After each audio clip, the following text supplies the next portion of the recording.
Good morning, everybody. Today we're interviewing Herman Williams. Herman is a fellow engineer that I worked with in construction.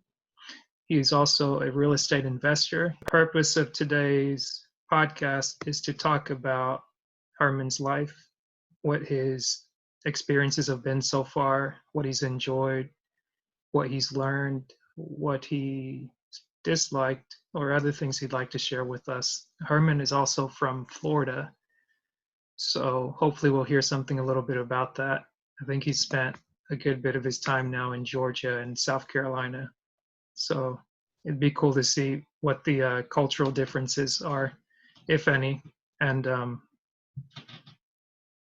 how he's navigated that. So thank you for tuning in. If you like what you see, reach out to me at It's My Time Podcast, and we'll get you on the podcast if you're interested. I enjoy speaking with people and just meeting new people. And the whole reason why I started this podcast was to tell people stories that I've met, and just meeting people from different backgrounds, whether through college, through work, through personal development, through entrepreneurship. It's been a real pleasure just to be surrounded by other human beings and seeing that there's many layers to people out there, and what you see isn't always what you get. And once you get to know somebody, they will surprise you. Like, they will surprise you. And I hope you guys get some value from this podcast and keep tuning in for new guests, some familiar guests, and just new stories, and see where this journey takes us. Stay tuned in. You there? Yeah, can you see me? No, try it.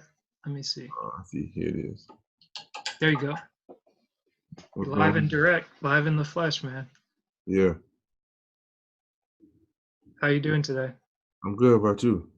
Doing great.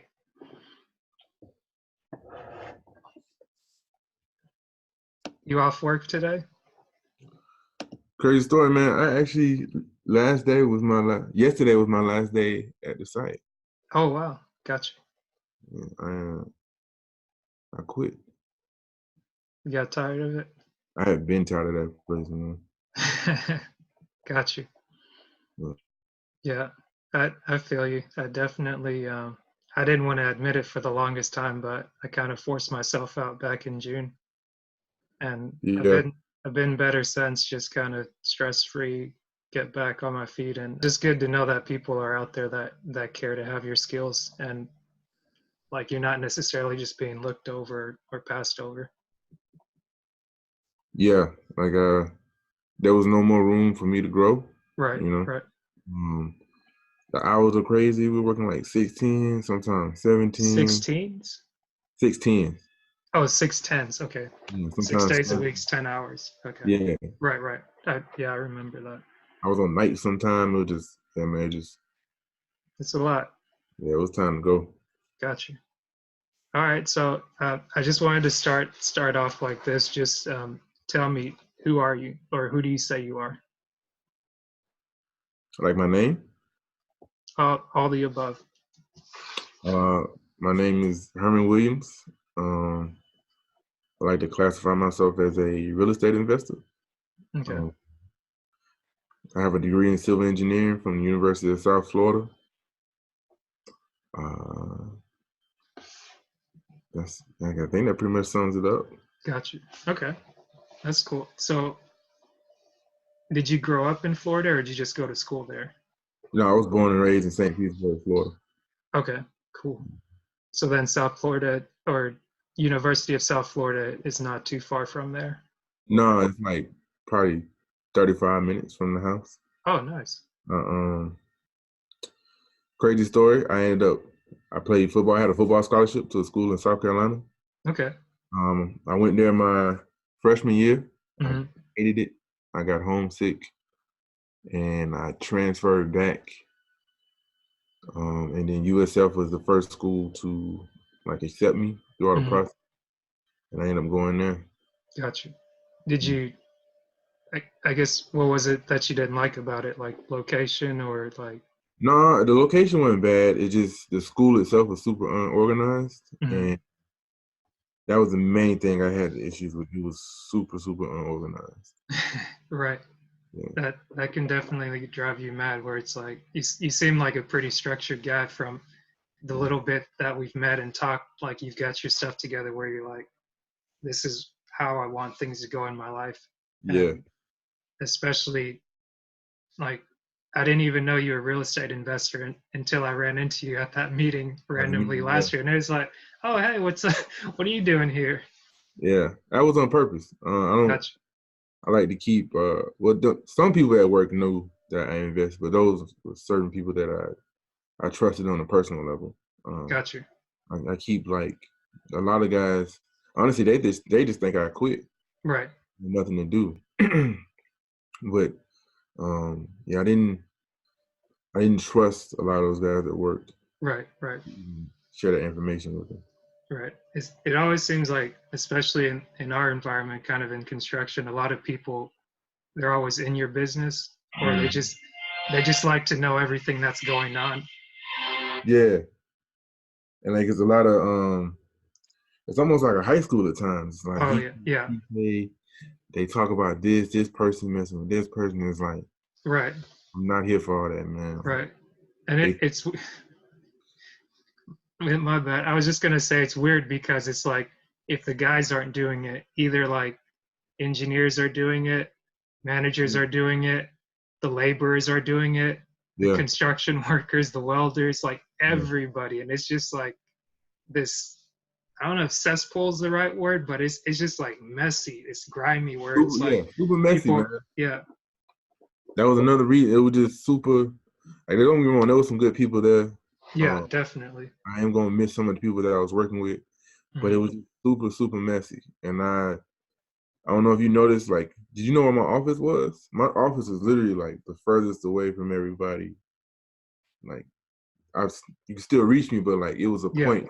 Okay, I don't want to be a part gotcha. of that mess. Y'all not Right, gonna. right. Plus, it ain't. Now I feel bad. Maurice is the only black engineer now. Yeah, So when you left, it was like, dang, it's only two of us now. right, right. But I mean, even with that, it's like, I think I talk with Maurice and like, I would talk with him from time to time because like you try not to pay attention to stuff because some people may like are quick to always yell foul or racism or this or that. But I'm just like, I'm sure it is, but I'm not going to focus on that because there's so many things out here that like if you take one wrong step while you're working, you could die. Like you've had so Yeah, many people get injured like at work, people getting injured on the way to work, and just like too many people are focused on foolishness. But one thing I talked with him about, and I won't go too much into detail about it, but there's like one or two instances where like somebody confused me for him, and I was like, I'm just gonna let that go, whatever. It's yeah, like we're completely different height, stature, things like that. But it's like, okay, from a distance, they see the hard hat, they see the color you are. It's like whatever.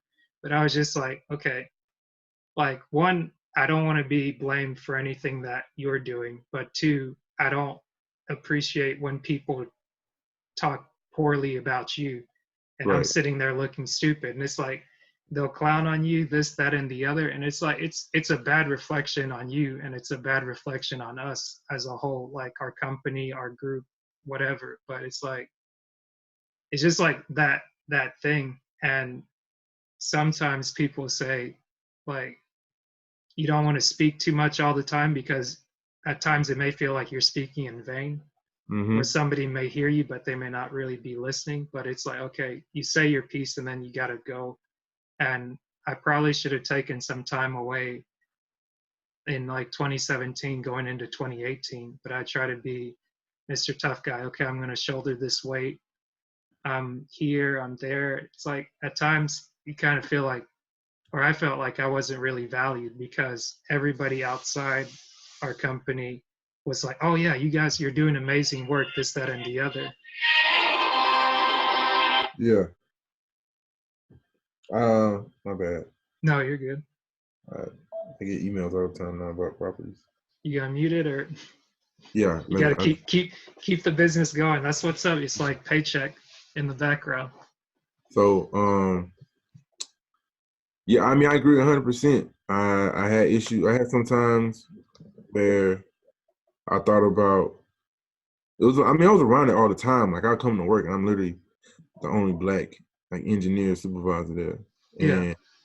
and sometimes the crew kind of remind you things about it.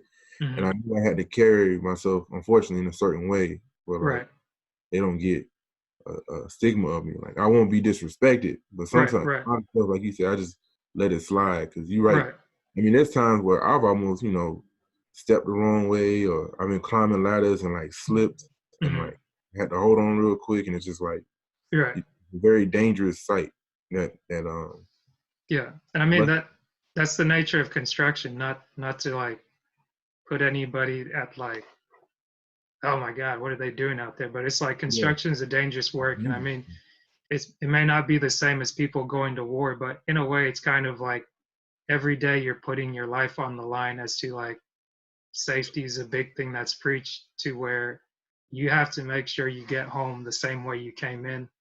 right, And if you're worried about what so and so is saying about you or how so and so is looking at you, it's like that's not going to help you out. That's another burden on your head. right.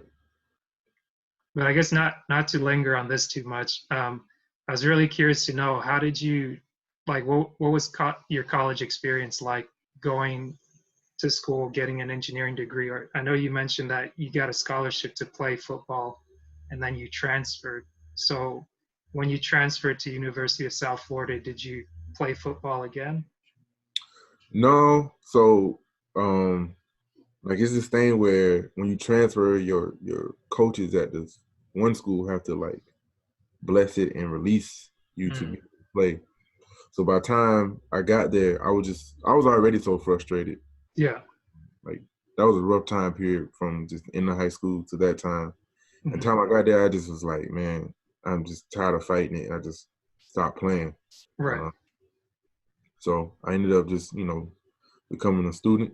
I mean, I Hmm. was already a student, but I ended up just going to school. Right. Right. But man, it worked out for the better because engineering school was tough. Like Mm, it was a daily grind.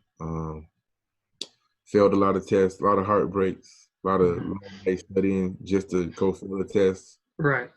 But I have to, I think engineering school it teaches you to be able to think and to be able to bounce back. Because a Right. lot of engineering professors, they literally were trying to make you fail. Like their test, like they were excited Right. when the average was a 50. Like They're like, I did good. I did yeah, good. like, I I'm gonna did pat good. myself on the back. Yeah.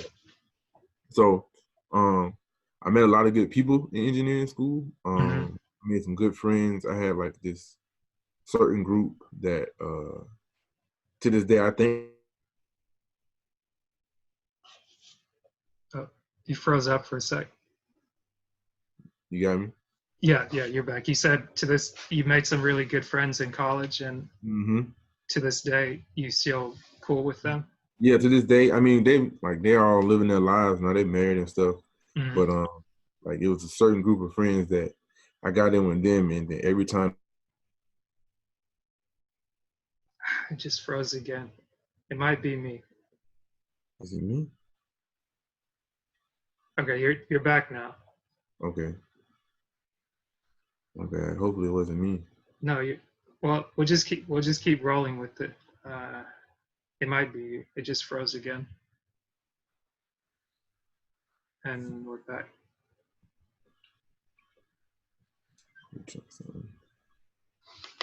Um, I was saying I had a group of friends and they helped me out a lot. Yeah. They they were like mothers to me basically as far as engineering. Like Mm, whenever they had a study group, they came, they they fed me, they but like for some reason they just latched onto me and like kind of helped me get through that. right. I also I pledged Alpha Phi Alpha, Mm, uh, and that was a big help. Well, not the semester I did it. Yeah, the semester I did it was pretty rough, but after mm, that, because I miss being a part of like a brotherhood. When you play a sport or something, like yeah. the best part is just the camaraderie that you have with Mm, team. So I miss being part of that, and that's what led me to end up pledging Alpha Phi Alpha. Mm. Um, that helped me. That's helped me in my travels. Like once I graduated, were you part of the CTP program? Yep, yep, I did that. So, sorry, like what is this supposed to be a structure? Because I know I'm kind of rambling on. Is there No, some? no, you're this. I mean, this is it. We're just talking about you, and I mean, Okay. there isn't too much structure to it. It's like I'll just keep throwing questions your way, and we just Mhm. keep the conversation flowing. So it's just wherever the story goes, wherever the conversation goes, we go there. Okay. Well, No, no stress. so should I explain what the CTP program is? Yeah, yeah. If you would. So at the company we were working for, CB&I, they had this rotational program where you hire in, but they rotate you to all the different parts, not all, but a good different parts of the company, so Right. you can like rail around it. So um, my first assignment was in Plainfield, which is right outside Chicago, and I'm Mm. from Florida, right? So for that time, I had never seen snow in my life, never seen snow, and I Right. moved in the middle of winter, so Oof. it was a culture shock. I was doing cryogenic tank design, and that was my first like I had internships, but that was my first like I have a job and I'm making like good money, and Mm.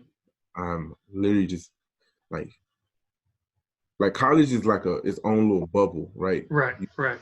You're broke in college and it's your own little bubble, but your own campus, you kind of have structure. As Mm. far as me being out there, was just like that was the first time I was just like out there on my own. Um, In the real world. in the real, yeah, I guess that's what I'm looking for, the real Gotcha. world. And I learned a lot there. Mm. I met friends there. I met someone like I got friends I consider family now. I met there, Mm. and being a part of Alpha Phi Alpha helped because I would go to different campuses up there, different schools, Okay. talk to the brothers, and like they would look out, whatever parties, cookouts, Yeah. events going on. I made a lot of friends that way. So I lived there for like 6 months, I think. Then I moved to Lake Charles, Louisiana, Yeah. Yeah. I which was is a, there too. which is a complete different culture shock. Illinois, right? It's Right. like Louisiana. I love Louisiana. Louisiana is like it's a whole nother world in Mm. itself as far as like the way they do things down there. So Gotcha. I was at the fab shop Okay. or the pipe shop, whatever you want to call it, for about I think like another 6 months. Okay. I was doing corrective actions. We were like basically detectives. Is that you were there right when they were doing like they were still doing fabrication for the nuclear project? Yeah, I moved there. We had just bought. We bought not we, but CV now bought Shaw in Right. like March, Right. Right. and that shop came along with it. And I moved there in like August. Mm. That's when I went to that site. So this is what August 13. 2013, Yeah, 2013. Okay. Right. So 2013. then I came in the year after you, 2014. Okay, so I was there. That was pretty cool. Mm. Um, I it's either Lake Charles is not big, so it wasn't a lot to do. So but the good thing is it's only 2 hours from Houston. So Right. Right. on the weekends, I would just like I would get off work Friday afternoon and I wouldn't even go home. I would just Jet go to over. Houston. Yeah, Houston for the whole weekend, Mm-hmm. hang out there. I had some frat brothers. I actually had a cousin who was going to school there. Mm-hmm. At Texas Southern, I think that's the school. Yeah. Um, so I was in Lake Charles, working in Lake Charles for probably like 6 months. Mm. Um, then my next assignment was Houston. So I moved to Houston when that was January, and I was mad because another time I'm a big Florida State fan. Mm. USF is my alma mater. I support them, but growing up, Yeah. I was a big Florida State fan because my dad's side of the family is from Tallahassee, Florida, in that area. Okay. So growing up, we used to go there all the time, go to the games. And that's the year they won the national championship. And I was planning to Mm. go to the game because it was in California, but Right. they told me to move like right, I think like the week of or something like that. Ah, man. Yeah. So I ended up watching that game in Wild Wings. I was in Houston doing foundation design. Mm-hmm. Uh, that was pretty cool. I honestly wouldn't mind living in Houston again. I Yeah. think all the cities I lived in, I like Houston the most. You know, the traffic is pretty bad, but Oh yeah, yeah. what I saw in Houston was like a lot of black professionals were thriving. It was like a Mm, lot of like, I don't know, I just love to see my people doing good. And in Houston it was huge. right. Um, After Houston, I went to Minnesota, Mm, and that was a refinery. So they do it twice a year. They call it a turnaround or a shutdown where right, right. they have Where units. they shut down the site to go in and do Yeah. repairs. So they shut down entire units. Mm, And so when I first got there, I worked one, but I was just like helping along. So I moved there, I think then like April. mm, And I was just kind of helping. But the whole time I'm planning for mine. Mine started in September. So like I'm ordering material, I'm walking down stuff. I remember I had two heaters, like they were like uh, 200 feet tall. So I had to climb those like a lot. And I'd be way up in the air taking measurements. I had to replace vessels, had to go inside the vessels. It was, I think I got the most, that was the first time I was on like a construction site. I had the most responsibility. I said if that job was down south, I would have stayed. But I hated living in Minnesota. It just, Minnesota just was not for me. is it the Uh, cold or? it was the cold, and if I can be honest, I didn't see enough of my people. You know, like Mm, I just didn't feel like you didn't home. feel it? Right. Okay. You know what I'm saying? Right. Like I didn't have any family that far north, Mm, and I just didn't see a lot of like my people. right. You know, I would go to work, come home. I would go to work, come home. I wouldn't. Later on, Yeah. I got hooked up with some of the frat brothers at University of Minnesota, and they were Okay. pretty. I was kind of like, dang, like we are here, like you know, Yeah. Yeah. it's good to see y'all. But that was towards the end. After that, I moved to Baton Rouge, Mm. Louisiana. That was So this is your fifth rotation because you did Illinois first, Plainfield, Lake Charles, Houston, Minnesota, and now you're in Baton Rouge. I'm in Baton Rouge. Gotcha. Okay. So Baton Rouge, I was doing project engineering. Mm. There's At first I didn't even understand what a project engineer did. It just didn't make sense to me. Right. But we had two LNG sites. We had one in Hackenberry, Yeah. Louisiana, Yeah. and then we had one in Houston. Right, Okay. it was in Ingleside, Texas. Yeah. And what they were doing was usually uh, the country was importing natural gas. Mm. These So two, LNG is liquid natural yeah, gas. Okay. liquid Okay. natural gas. Gotcha. And these Oh, two, liquid. My bad. Because I told somebody yesterday it was liquid nitrogen gas. no, it's It's natural gas. liquid natural gas. Yeah, That's why he was looking at me like, wait, they're using yeah, nitrogen? Like, no, what's going it's on? And I was natural. like, I probably told you wrong. Yeah.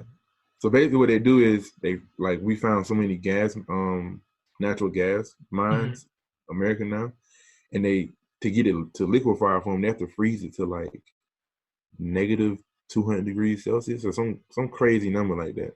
I figured Okay. that out when I was working in cryogenic tanks in Yeah. Plainfield, and Okay. then that helped for when these terminals that usually import the natural gas. Okay, they're like, all right, we got enough. We can start exporting, Mm-hmm. selling it. Bring more money in. Right. So there, I was honestly, as a project engineer for there, it's kind of like I was a babysitter, right? So like there's all your different disciplines. There's like civil, electrical, mechanical, piping, Mm-hmm. and they all got issues, right? Yeah. Piping got to wait on, or civil got to wait on piping to give them loads for miscellaneous supports, which are like there's pipe racks. Sometimes the pipe racks can't sag below, Mm-hmm. a quarter inch. So Mm-hmm. you got to figure out, okay, we got to put a support there to hold it up, especially when the load's on it. Um, Electrical, then get the numbers from mechanical for how much heat this is going to be. So Mm-hmm. that was more, that was interesting. That was a pretty cool job. He did not like my immediate manager. He was very annoying. He Mm-hmm. would, he would tell you to do something and then go do it, and then get mad that you didn't do it. So it was like, what is the point of even? It's like, why are you telling me about it if you're just gonna go Yeah, do it? yeah. I met a lot of good people there, Mm. and I was there. Baton Rouge was cool because Baton Rouge is only an hour from New Orleans, so Yep. Yep. weekends there, I would go shoot out to New Orleans and hang out. Hmm. I was there for about 6 months, I think, and then that's when I got the assignment to Vogel. Okay. I told her the company when I first came on, the company was like, "Yeah, we would like to send you overseas," which I was fine with because Hmm. I was young at the time. I was like 23 or 24, Yeah. you know, and like I wasn't like tied down, and I was willing to go over to overseas for a couple years and just do that. Right. Right. Um, my issue with the program was I had a mentor, Hmm. but it's kind of like he wasn't really set up to be a mentor. I think they just sent Hmm. him an email. It was like, "Hey, you want to be a mentor?" He was like, "Okay," like Yeah. just signed up because Right. Right. he was actually in my Plainfield office, and I went and met him, and it was just like Hmm. a weird vibe. He wasn't a bad guy. It just Yeah. Like he he just wasn't personable. yeah, he wasn't personable. He wasn't set up to be a mentor. Gotcha. Um, he was the one who was supposed to guide my rotations and what I Right. want. Right. Because that's part of the purpose they have in the CBNI training program, CTP program. You're the trainee, and you get set up with a mentor Yeah, in order for them to tell you like, "Hey, what do you want to do?" And then yeah, they can kind of like counsel you and say, "Hey, okay, that sounds good. Have you considered this?" And then you kind of marry those options, and then you can move exactly, forward. But exactly. yeah. Really, it was on me to figure out everything. Hmm. Right? It was on me to figure out my next position or my next moving and rotation. Hmm.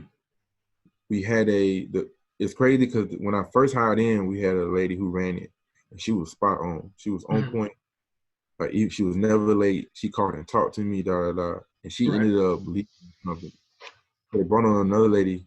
I don't know if I can say her name. No, let's just leave Yeah, it I won't out. say it. I Okay. know that's who I ended up with, and there were a lot of complaints Yeah, there. she was terrible. Right? It Yeah, was when, and there's nothing against her being foreign. It's like her English yeah, wasn't. So when I was talking to her, it was just like, don't think she's quite grasping everything I'm trying to get across. right. There's the kind of the language barrier. Language barrier. I have nothing against Right, right, anything with her and that nature. It just she wasn't the best, and she had never done anything like that before, and she right. was um It's similar to what you're saying about the mentor, where it's like yeah it's someone put in that position or someone that took the position, but it may be like their first go around at it where they're not as seasoned, so they can't really like she's not yeah really hearing you and not able to like put yeah. you where you need to be. Like I think somebody in her position to me, I would want them to have a background in human resources, right, Hmm. and being able to shift and adjust people and understand their problems as the job goes. Right, right. She wasn't ever in human resources, and I can clearly tell Hmm. because I would tell her what I wanted to do. I would tell her things I was looking for, and I felt like she just didn't listen to me. Hmm.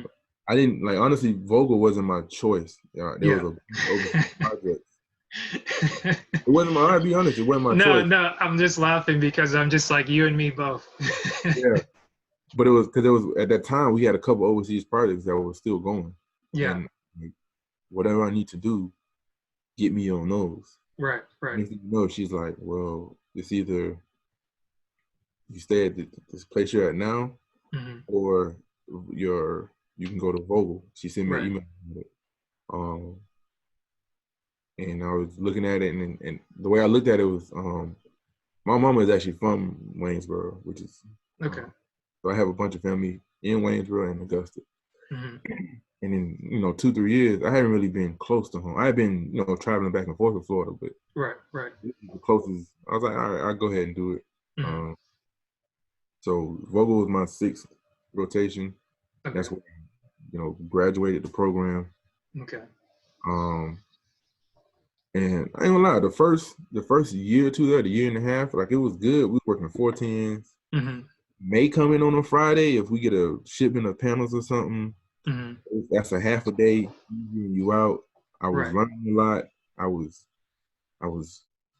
getting a lot of new tasks. I was, and it just when that first scare came of when they were gonna shut the site down, Mhm. it was like, all right, we just gotta double down on the schedule. We just gonna work them like crazy. And then that's when it started. It went to okay every other Friday. Then it went to everybody working 5 10s. Mhm. And then it crept up to 6 10s. Then it worked Mhm. okay on Sundays. Then we want people on night shift. They Yeah. slowly increased the amount of time people are on site. So is this 2015 we're talking or This is 2014? this is late 2015 Okay. until late 2015 I started shift. Um, Okay, so I guess we basically got on site about the same time because I got there September 2015. I got I got to site May of 2015. Okay, That's when I first reported to the site, May of 2015. cool, cool. Um, and around 2015 was a pretty good year. I Mhm. worked a lot, understood, I knew a lot. 2016 wasn't that bad. Then it just started like getting worse and worse. Um, and that's where we at now. Gotcha. Oh, I can give you an example. So Mhm. this is kind of random. When I first moved to Chicago, I had roommates. They're actually no longer with the company either. They were also part of the CTP program. One of them was a Clemson graduate. Not sure how he got linked up with his mentor, but his mentor ended up getting him on a project down in Chile. So after Plainfield, we were all in the same office. He went down there and worked there for like 2 3 years. Which I'm not jealous. I'm happy for him. Right, Like right. get it how you live. But that's something. Yeah, I think that's the difference of how if you get a mentor that takes what's the word I'm looking for? like Takes ownership of their ownership. position. Yeah, takes Yeah, ownership of what he's doing in your future. Like right. you can end up doing something like that. Yeah. As opposed to me, where I think I still had a good path, but a lot of Mhm. it, um, I had to do it on my own. Right, right, All while moving, like trying to break leases, right. packing up your stuff, going to That's new a places. that's like a whole nother thing. I mean, even we can even like elaborate on this point right here because I guess what we probably didn't mention with this training program is that essentially you go from working like the purpose is like for roughly 2 year period you're supposed to work for 6 months at one place, 6 months at another place, like on 6 months rotation, so that you hit at least four separate fields of the company so that you get a sense of what the company is about Right. and what you want to like where you want to fit in with the company. And most of the time if you try and um, if you try to sign a lease somewhere, most people want you there for a year. Yeah. But if you're asking them, hey, I need a 6 month lease, they're like, what? It's like, hey, I got money, but they're like, I don't care you got money. Like, I need somebody here. And now I'm pretty Right. sure, like, being a real estate investor, you can kind of see like where that position is where you want to have tenants there fill the time slot to where you're not having to like juggle that Yeah. so much. I had luckily I was able to finesse my way out of all my leases. And honestly, the company ended up paying all of them. Honestly, when I was able to set it up, and from when I left Houston, I had to sign it. When I moved to Houston, I had to Mm-hmm. sign the lowest they would do was like 9 months, I think. Yeah. So I signed this 9 month lease because when the apartment complex was literally 5 minutes from the office. Um, so when it's time for me to leave, because they told me, okay, you'll be there for 6 months. Yeah. But like 3.5 months later, it was like, oh well, they need you here, so you're going to this place. You're going to Minnesota. It was like, golly. So I go in there and I go to the office, and I don't know if it was just this lady was just tired of the place, or she was on the way out. But Yeah. I told her my situation, and she was like, all right, all you gotta do is just pay 2 months. When you leave, just pay 2 months, Mm-hmm. and we'll call it even. And I To was like, break your lease. yeah, to break my Gotcha. lease. Okay. it turns out like I was supposed to owe at least like a couple grand, Mm-hmm. but I was like, I need that on paper. So me and her talked about it. She put it Right. on paper and signed it. So the actual day I'm like turning my keys in Mm-hmm. to like leave, it's a whole different like regime in there. And I go to this lady and I'm like, hey, I'm leaving. I'm turning my keys in. She was like, Yeah. what? She was like, there's nobody leaving today. I was like, well, I'm leaving. So she's looking at the lease and she's like, well, you owe this month. You owe like $3,500. I was like, no. I talked to, I can't remember her name. Mm-hmm. And you looking at your paperwork says this is how Right. much I've already paid it. And she was like, no, no, no. I was like, well, look, lady, here are the keys. Mm-hmm. And then she looked over again. She was like, I can't believe this happened. And I'm like, that's Yeah. not my problem. I'm about to go to Minnesota. So Right. You whatever you figure it out. find, yeah. So I got lucky like that a lot of times. And this is kind of, I ended up learning about better how to use credit cards because Mm-hmm. in college I had credit cards and I had ran them up and like ruined my Mm-hmm. credit. But what I was doing was I was paying all of the moving expenses on my Mm-hmm. credit, right? Okay. So when I turned in the expense report, the company was paying me back for all my expenses, the Mm-hmm. gas, the food, the breaking of the leases, everything I could put on a credit card, I just put it on there. Right. And this credit card was giving me points, so it was like I Mm. think this Capital One was 2 points for every dollar. Yeah. But that yeah, so the whole time span, I racked up like a crazy amount of points, Mm. and it was all just for me, kind of like I started researching like getting your credit up, how to build your credit up, because Yeah. at this when I first started, I didn't plan on real estate. I just knew that in my Yeah. head, I was like, credit. People always talk about credit, so I know mine is bad right now. Let me build it up, Mm. and then whatever happens with it, it's gonna come a time where I feel I need to use it.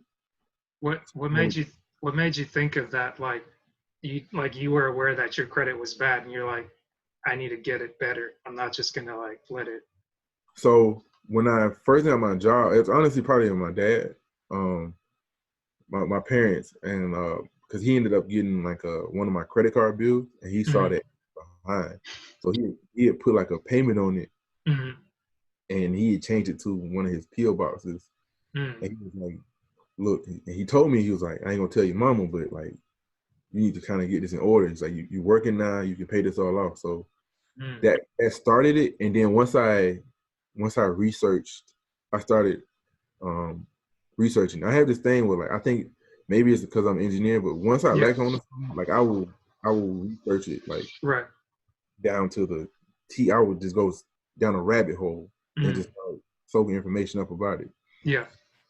So him making that, because it was like he's my dad. I have a good paying job now. My Mm-hmm. parents did not have to do stuff like this Right. for me at this point in time in life. So once I paid it off, and then I started discovered this thing where they showed you your credit score. Because Right. before I knew mine was bad, I was just too scared to look at it. Mm. And on the app, yeah, I was just like, it's bad. Yeah. It's like I don't even want to know. Yeah, Just I don't keep it want to over deal. there. So I looked on the app, and then they had suggestions there, and they showed me why it was bad. So Mm. then I took that and started researching it, and then I said, okay, what I'm gonna do is I'm gonna I'm gonna pay it off first, get it back right, and then I'm gonna start using it. Okay. Because one of the tips I've seen people saying was they use their credit cards for any expense that they can Mm-hmm. for like as bill wise. So like you're gonna have to pay your light bill every month. You're gonna have to pay your water bill every month. Yeah. Pay your phone bill every month. These are reoccurring bills, not like, oh, I just want to go buy a new shoes or something. It's more Right. like these are bills that you're gonna have to pay regardless. Right. Right. So I started doing that, and then I noticed my credit it just slowly started creeping up once I started getting reoccurring stuff, and then What started creeping up? my credit score. Oh, okay. Okay. Once I paid them off, once I got them Mhm. all back down to zero, and then once I started using the credit card more Right. and Using it right. using it right, my credit score slowly started going up. And Right. then what I know, like Discover be like, hey, we just increased your balance, Mm. your limit by this much. I Yeah. need even sometimes, and they'll Right. increase. So it's almost, it got to a point where it was like addictive because like I did that, and to double on that, I started using it for trips Mm. when I was moving to places or when I had company expenses. I Yeah. used my own credit card because I feel like the company credit card, like I don't get the points, I don't Right. get the benefit of that. Hmm. Um, And I mean, like you said, if they're allowing you to use your own, why not?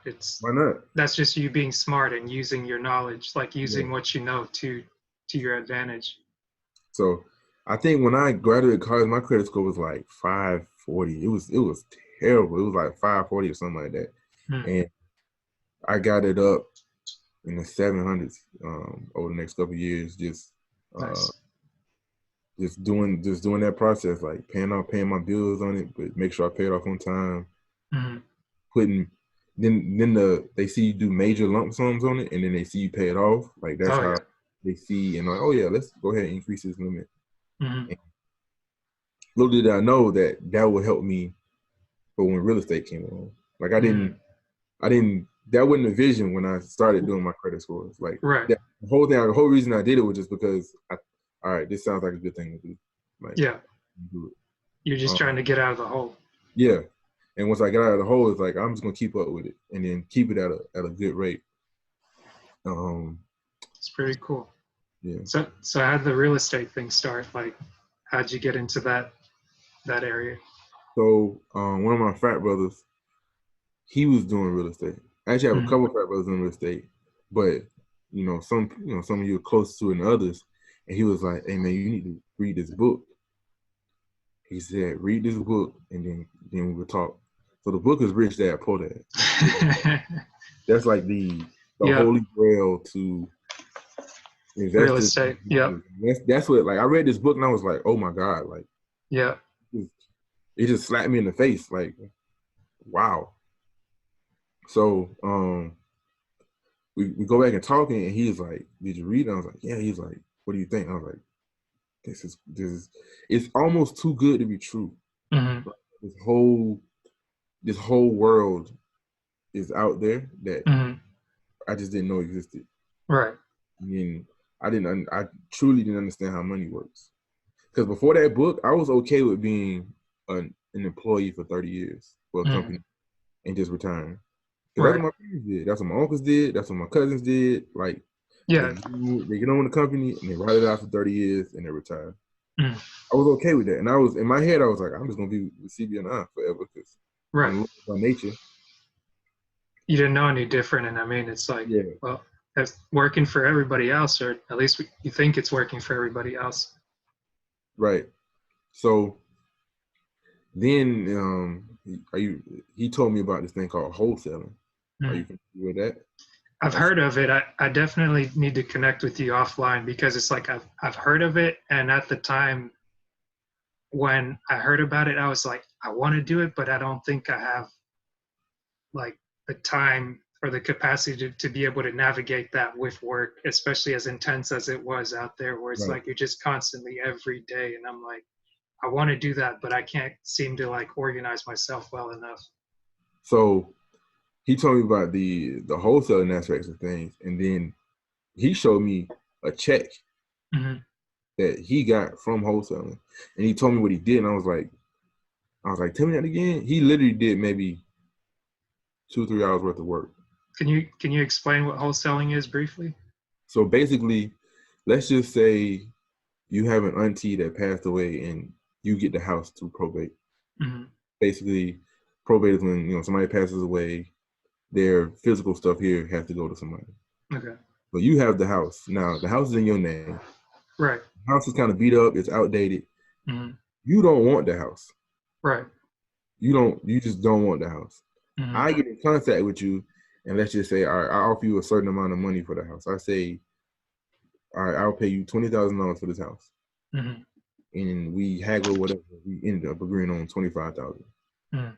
So we signed a contract saying I will pay you 25,000 for you to give me the deed and title to this house. Okay. Now, how I get you that 25,000 is of no consequence to you, right? Because also in the contract it says that I can assign this contract. Mm-hmm. So now that I have this contract, now that I have this house under contract, Mm-hmm. I can go to somebody else who buys houses in the area Mm-hmm. and flip them, stuff like that, and tell them, hey, I will sell you basically I will sell you this contract to the house Yeah. for 35,000, Okay. right? Yeah. So he's like, okay, I'll buy the house for 35,000. I buy the contract. So at the closing, you as the original probate owner, you get 25,000. I get the difference, which is 10,000, Mm. and the person gets the house. So we all go our separate ways, and then you just wash, rinse, repeat. Mm. Okay. So Um, so I guess how did you take that when you first heard it? It's like too good to be true. right, right. Way too good to be true. But he showed me a check on what he did. So I was like, okay, let me try. Um, Mm-hmm. I started going to some real estate seminars. I did some of those. I put money in those. Mm-hmm.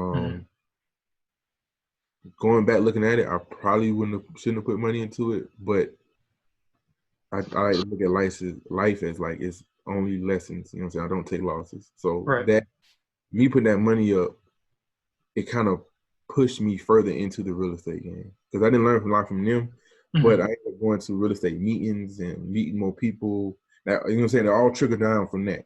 Right.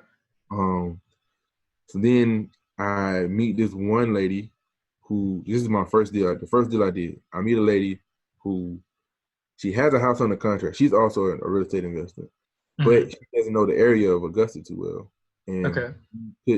she couldn't get the contract off, Okay. right? So me, I've been going to these meetings and I've been, meeting people, getting their numbers. And she Right. was like, well, look, if you can find me a buyer, I will split whatever the proceeds are. Mm. Yeah, okay. So she sends it's called a joint venture. We sign a joint venture between each other. Right. Go to the house, I look at it, I take pictures. Um, that was like Thursday, right? So Mm. I went to that was Thursday day. That Thursday evening, I went to a real estate meeting, met a couple guys, and it's cool to see progression because some of these guys I met back then are still doing it now, and they're Mm. kind of up too. And it was like, yeah, we looking for houses. If you got some, let me know. Da, da, da. Right. So they um that was Thursday. Saturday morning, I called one of the guys and I was like, hey, I got a house on the contract. I think you might like. So I sent him the pictures. He's like, it looks like a good house, but I just put my money to another one, so I can't buy this now. He was like, but you can look at these two guys. Here's some couple other numbers of guys that I know are looking to buy right now, and I think it may work out for you. So I was like, okay. I called the one guy, um, voicemail. Called another one. I was like, hey, I got a house. Mm. Call back when you get a chance. So he calls me probably like 30 minutes later. He was like, yeah, you told me you got a house? And I was like, yeah. So I sent him the pictures through Google Mm. Drive. He was like, all right, I'm interested. This was Saturday. He was like, when can I Yeah. see you? I said, all right, I'm going to set up a meeting on Tuesday to see the house. No, I said, we can go see it Monday. We're going to see it this Monday. Okay. So we go see it Monday. He comes up and he was like, oh, yeah, because he didn't remember me from the meeting, but he was like, Mm. your name sounds familiar, right? Right. So meet, think how you doing. We walk through the house. And the other lady is there who originally has it on the contract. She's there. Mm. We're walking through, and he's walking. He was like, "Okay, I want it." So he was like, "The price was. I think we had the list. The price was like 45." And he was Okay. like, The original price between that the lady has. "Yeah, the original price was 45." So Okay. he's like, "You said 45, right?" He's like, "Yeah." He said, and then he was like, "You can't do 42." I was like, at this point in time, I was thirsty, so I was like, but I had to stop myself. I was like, nah, 45. He's like, Mm. okay, I'm not gonna haggle. He's like, 45. I shook my hand. He's like, if I shake my hand now, like that means I want the house, so nobody else can come see it. Mm. Okay, that was Monday. Mm. Maybe Friday of that week, Yeah. I had a check in my business account for $5,000. Nice. That was my cut after Right. she got hers. The person who owned the house got theirs. Hmm. Um, that was crazy. Okay. That's Okay. So I think I might have missed something. So it's like the price that you and the lady you signed a joint venture together that you were going to sell the house for 45.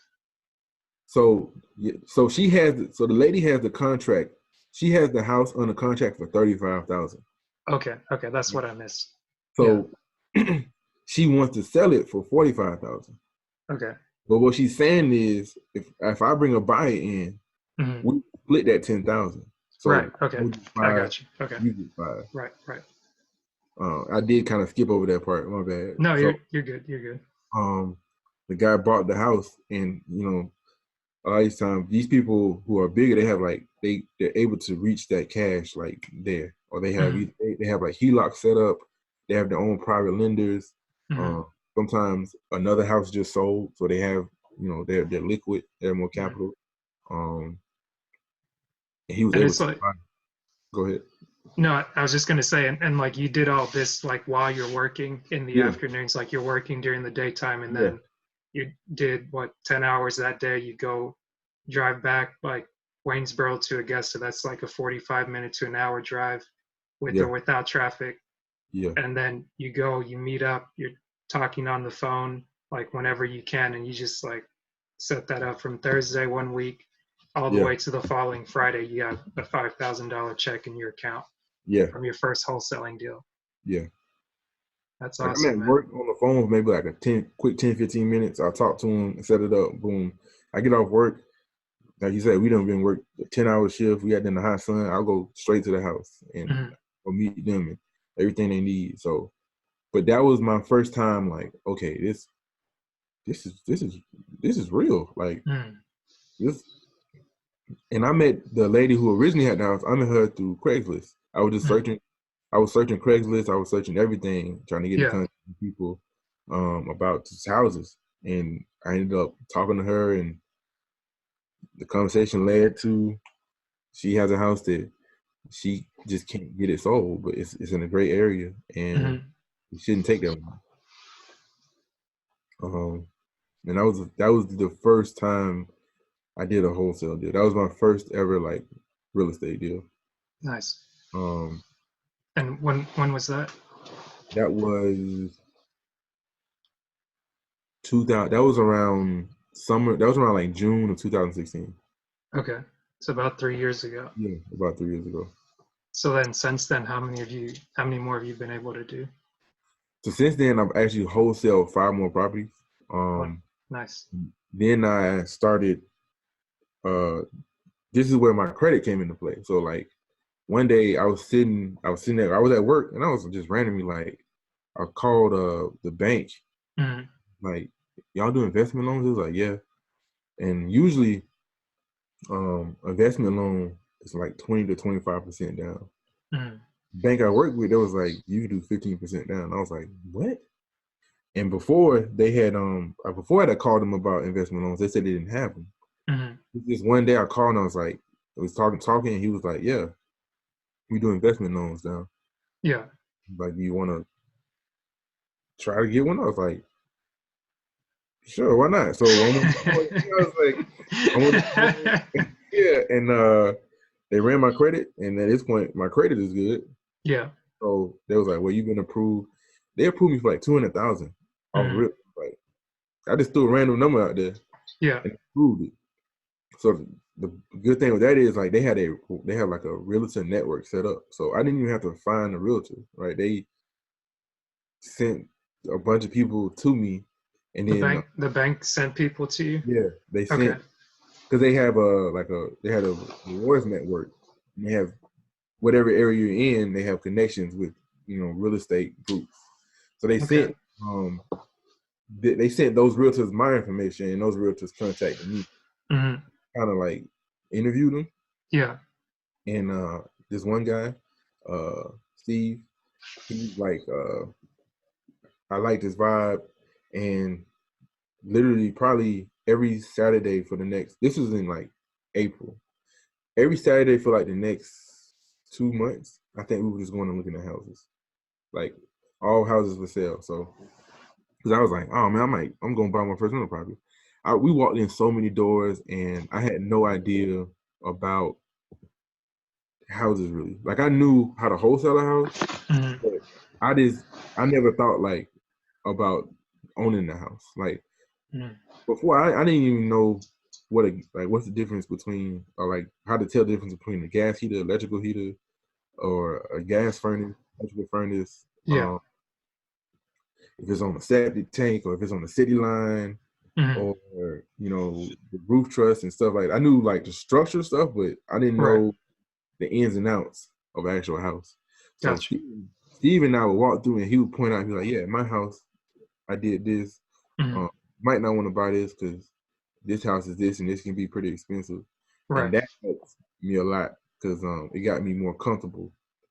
Um, so we saw one house, my first rental property. The lady she was a nurse and she was moving. So she had Mm-hmm. ended up fixing the house up because she thought she was gonna retire there. But Mm-hmm. she had another job and she moved out to Grovetown, which is Right. north, is like a up and coming area. Right. It's like what is it, west of Augusta? Yeah, like northwest. Gotcha. So um she fixed it up and it was nice. She put like new floors in it, painted it, and we came in with like a dumb lowball offer. Mm-hmm. We never heard from her because, excuse me, her realtor was terrible. So Steve, one day, probably like it's 2 months past, and it was a Saturday morning. We are gonna look at houses, and Steve was like, you know what? Let's just go look at that house we offered on before. Mm-hmm. Let's just go look at it again. So we go through and walk through, and it's like we sat there, and Steve was like, I think this is a good property.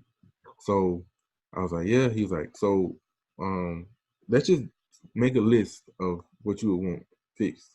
Mm-hmm. Because it was like minor stuff, like the AC unit looked old, so I kind of wanted that to be maintenance. Some light fixtures was wrong. There was a couple water spots. It looked like it was a new roof, but Mm-hmm. there were water spots in the ceiling, so they Ooh, fixed the roof, but they didn't repaint over that. gotcha. We made this list, like this long 2-page list, Mm-hmm. and then I came in with an offer lower than what she wanted, but I said I would put like 1,000 towards closing costs. So she accepted it. Like a couple Mm-hmm. days later, mind you, it's the same lady that we put an offer in 2 months ago. Yeah. So when you do a bank loan, you have to get an inspection on the house. Okay. It's always good to get an inspection. Sometimes you just know it's a terrible house. You may not do Right. it. So an inspection, the guy goes through and he crawls through everything. It's gonna be a list, and he's basically gonna try to find everything bad. Like if there's Right. foundation issues, he's gonna get up in the attic and see Mm-hmm. if there's rotted truss and stuff like that. So the list come back, and I was like, "Well, tell her I want everything fixed on the inspection report," Mm-hmm. and she did it. He was like she did. He was like, "Yeah, Wow. Yeah. right." So this is July. We didn't Okay. close the property until like September because the the lady was taking so long to get stuff done. Um, the realtor was terrible. So it got to one point where I told Steve, I was like, man, I kind of just want to back out of this deal because Mm-hmm. like sometimes I want it now, like I want it. Right. Just hold off because she probably did about another $2,000 to $3,000 worth of work on the house Wow. after we came to agreement. Mm-hmm. Um, so finally, it closed. Um, I got the keys, and then me and my fiance go through there and kind of like clean it up. And we go through like mop the floors, clean the bathroom. We get a management company to manage it and Mm-hmm. market stuff. And I paid the mortgage one time in the house, like out of my own pocket. Yeah. We bought it in September. We had a tenant in it in November, Mm-hmm. and she's been there for 3 years now. Nice. So Yeah, she's paying your mortgage, basically. yeah, yeah. That's what I mean. When I only paid the mortgage once Right. on that house. Hmm. After that, everything she comes, she her her rent pays off the mortgage, and then I Hmm. make $200 Hmm. on top of that. Nice. That's awesome, man. It's funny because the when I saw you at the real estate meeting that they were having last year, I heard about that through one of the coworkers that I work with, and he's one of those guys that talks about what he does. And I Uh-huh. was like, okay, like he kept telling me about it, and somebody else had kind of pointed me to him and say, oh, if you're interested in this, like go talk to this person, because like I would approach people from time to time kind of like quietly, like, hey, have you ever thought about like investing, or like, because in engineering or in construction, like most people are blue collar, or they have a way that Yeah. they've done things, and it's like they do it because their parents do it, and they you already have like set expectations. So all of a sudden, like I started doing personal development once I got in the training program coming out of college, and I just had this weird, I all of a sudden got this information that I'd never had before. And like you said, reading like Rich Dad Poor Dad, and you're like, wait, is this for real? Yeah. And I just wanted to know more, because it's like, okay, like the world just felt like a lie, or I just felt like I found the city of Yeah. gold. And it's like, Exactly.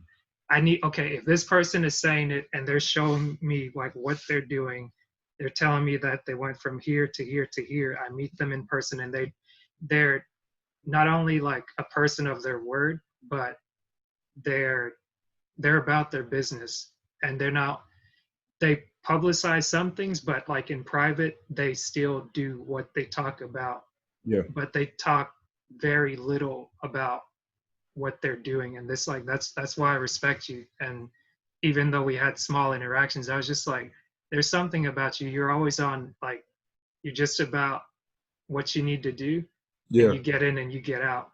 And That's then it. just having this thing on the side, it's like, hey, I don't need to help let the whole world know, like, I'm taking care of business, and then it's going to help my family, it's going to help myself, and then going forward, now I have another option. So somebody might be like, oh, you quit, like, did you, like, are you going to come back when your bank, like when you Right. go broke? It's like, no, I'm not thinking like that. Like, I graduated from that mentality. Like, if I'm not working, it's because I choose not to work, and I put Yeah. systems in place to take care of that.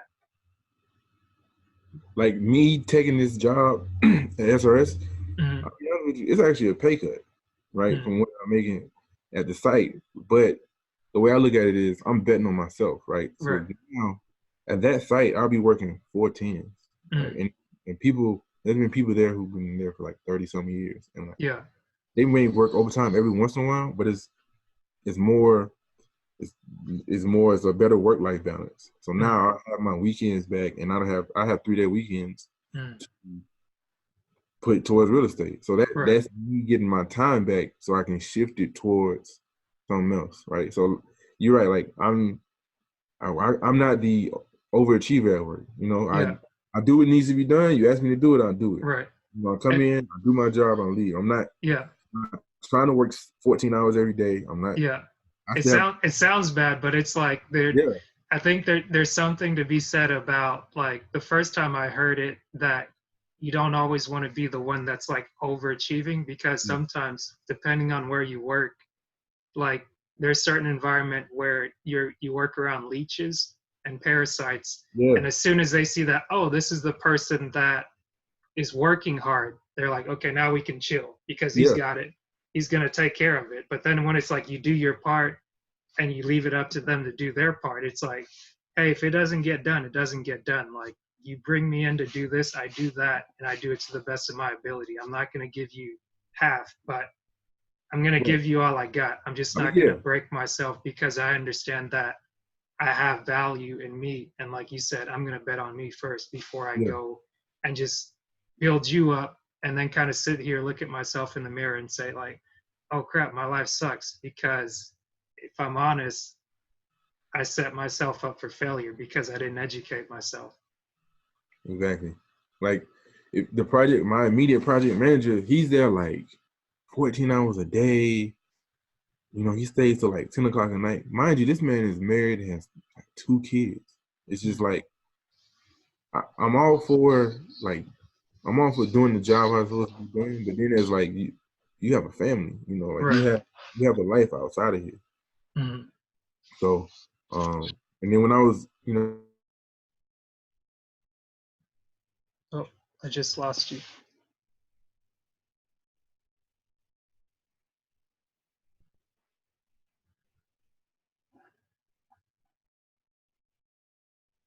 I'm gonna give it a minute. I'm sure you'll come back.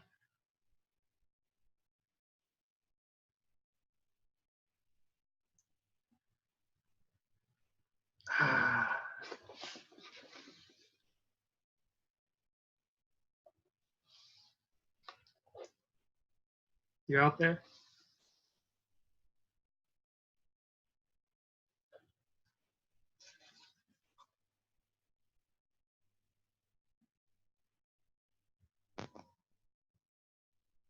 Ah, no. There you are.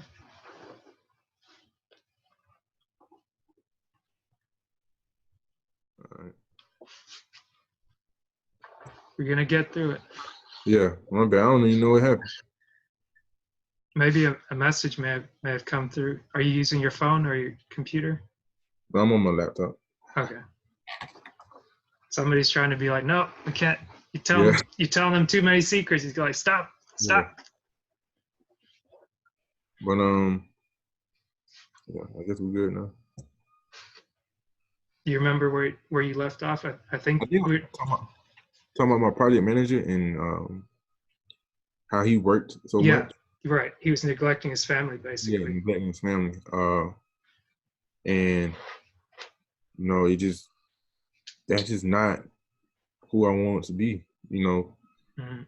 I've learned a lot of stuff about what to do, and Mhm. then learn about what I don't want to be. You Right. know, I I I no longer want to be just a company guy. Like I don't want to be that. Like I will come in and I will do my job. Don't get me wrong. I will do what needs to be done. But like a lot of times they use the term company guy, and I don't know about you, but one phrase they used, and I hated it. They would always say, you know, another day in paradise. It's just like, no, it's not. It's not paradise. Right. I mean, they would say it every day, and it's just like, I know to some extent it's sarcasm, but to Yeah. me, they say it so much that they start to believe it. Right. You know what I'm saying? Like, and it just, I can never join in with that saying because I, it wasn't paradise to me. So I feel like for some people they kind of have this like trap mentality to yeah, where they don't see a way out. So it's like you kind of have to lie to yourself in order to get through like yeah, the situation. So it's like it may not be paradise because like you're working over 40 hours. Like most people may work 40 hours or like because you've got different things going on. Some people are parents, it's like you might not be able to work all that. Like you got yeah, kids to take care of. And it's like a lot of people they understand that okay, like I might not be able to see my kids, but I'm gonna work enough to where I can send money home and make sure that my wife can be home with the kids. It's like some people have that agreement, but then other people may not. Um,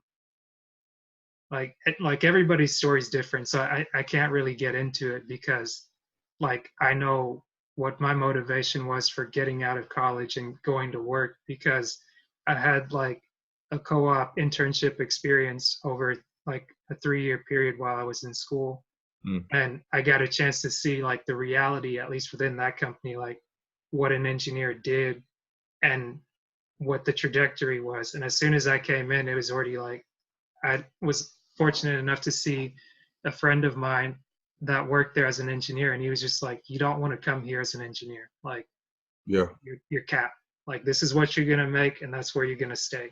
yeah. There's no And room for it's yeah, and it's like, okay, I was working as a technician where I was making what $11 an hour, and I was excited for that because this was the first time I was making money doing an actual job. Like the first job I ever had was landscaping, and I think I was just like working with a family friend, and maybe I might get like 20 bucks at the end of the week. Mhm. And I got excited. I was like, oh man, I got money. I did something. Yeah. All the while, I'm like working like a full 40-hour week. And it's not to throw anybody under the bus, but until a friend of mine brought it to my attention and said, hey, like, you're working out here. It's good that you're getting out of the house and like you're doing something, you're learning to use your hands, but you need to be smarter about this. All your friends that you go to school with, they're working inside where it's air conditioned. They're working an hourly job. They're getting paid an hourly wage. You need to ask for an hourly wage. Otherwise, if you keep letting yourself getting taken advantage of, nobody's going to come to your rescue. And the other thing that he told me was that I'm here because I have to be here. I don't have any other options. Like I came to this country older, and I don't have like a degree or something where I can go and do this. Like I'm even regardless with that, he's like, okay, I'm doing this to get me started, to get some money, like money I can send back home. And then later on, he was able to pivot and get a factory job or get more or less a trade job that paid better. And since then, like he maybe did the landscaping for like 2 years just to like Mhm. get on his feet. And then from there, he pivoted. And with him giving me that information to say, like, this isn't an end all be all. You got to get out of here. Like, I went from not really making, like, maybe making $20 a week to making $6 at a coffee shop, which was, I think this is back in like 2006. And then I was excited because I'm like, hey, now I'm making an hourly wage. And then I would get tips. And I saved up my tips from the time that I worked to where I was able to use that to pay for my laundry at college my freshman year. And I was like, hey, that's big. Like Yeah. as far as I saw it, I was like, when it came to going to college, like nobody was going to pay for my school. Like I saw my siblings do it before me. Like everybody had to pay their own way. There wasn't any kind of like, hey, here's the plan for you. It's like, no, like you got to figure it out. But the expectation is you will go to college and you will get a job, Right. because staying here isn't going to help you. Like most people that stay in a small town, it's like their dreams kind of die there unless they have family business or kind of knowledge to know I'm going to do this because my parents did this, or I have a dream or an idea for myself. So it's like I didn't even think to ask for more money until I started finding out what other people were making. And like a friend of mine was like, oh yeah, I just got hired on. Like I probably worked for a year making $6 going into year two. And they're like, new people are coming in because we took a coffee shop and made it into a restaurant. And everybody was coming in at $8. And I was having to train them how to do the work, like how to make drinks and things like that. You need to memorize this, know how to study the menu, know how to use the register. And I was just trying to be nice. I cut out. Um, hopefully that worked. 'Cause that's like the third time it popped up. Gotcha. Oh, okay. So I was just trying to get you to upgrade the system. I think so. Cool. Yeah, I I was think trying that. to hold off until we finished, but Gotcha. hopefully it worked. So basically, I was just saying it just took me a while to get over um, knowing my value and knowing Yeah. that I've got the right to ask for money. And then when I finally asked my boss, he was like, I don't know if I can do that because things are kind of tight right now with all the people they're just bringing in. And I think it got to a point where like the launching of the restaurant was kind of like a misfire, so they had to cut back. And then he was like, well, how much money are you making anyways? And I was like, $6. He's like, what? Because he was the boss, but he had like a manager that was supposed to be over us. And once he found that out, he was just like, okay, well, at least I can give you $1.